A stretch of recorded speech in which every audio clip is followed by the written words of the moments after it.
জনগণের রাজনৈতিক ক্ষমতায়নের প্রধান হাতিয়ার হচ্ছে প্রতিটি নাগরিকের ভোট প্রয়োগের অধিকারকে নিশ্চিত করা যে কোনো মূল্যে। প্রিয় দেশবাসী, ক্ষমতার পরিবর্তন মানেই আমার কাছে শুধু রাষ্ট্র ক্ষমতার হাতবোতল নয়। ক্ষমতার পরিবর্তন মানে রাষ্ট্র এবং রাজনীতির গুণগত পরিবর্তন। জনগণের রাজনৈতিক এবং অর্থনৈতিক ক্ষমতায়ন নিশ্চিত করা না গেলে রাষ্ট্র এবং রাজনীতির কাঙ্ক্ষিত গুণগত পরিবর্তন সম্ভব নয়। কাঙ্ক্ষিত রাষ্ট্র সংস্কারে জনগণের আকাঙ্ক্ষা নিশ্চিত করতে হলে অবশ্যই গণতান্ত্রিক বিধি ব্যবস্থাকে টেকসই করতে হলে জনগণের ভোটে জনগণের কাছে জবাবদিহিমূলক সরকার প্রতিষ্ঠা করতেই হবে। বাংলাদেশের পক্ষের শক্তির কাছে, গণতান্ত্রিক শক্তির কাছে আমার বিনীত আহ্বান, আপনারা পরাজিত অপশক্তির পাতা ফাঁদে পা দেবেন না।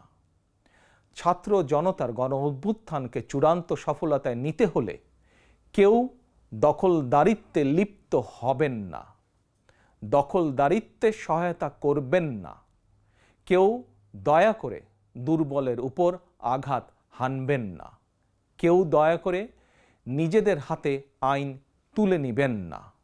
প্রতিশোধ প্রতিহিংসা নয়।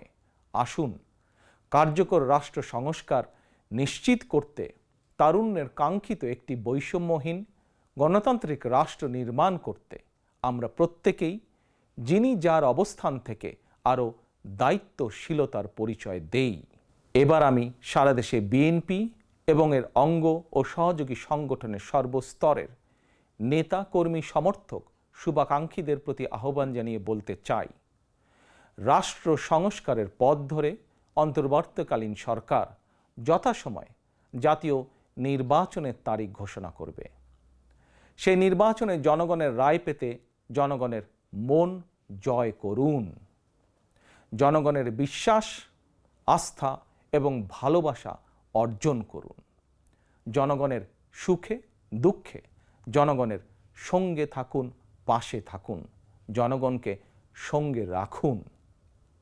ধর্ম, বর্ণ পরিচয়ের কারণে কেউ যাতে অনিরাপদ বোধ না করেন, দায়িত্বশীল এবং জনপ্রিয় দল বিএনপির একজন নেতা, কর্মী, সমর্থক হিসাবে সেটি আপনাকে, আপনাদেরকে নিশ্চিত করতে হবে।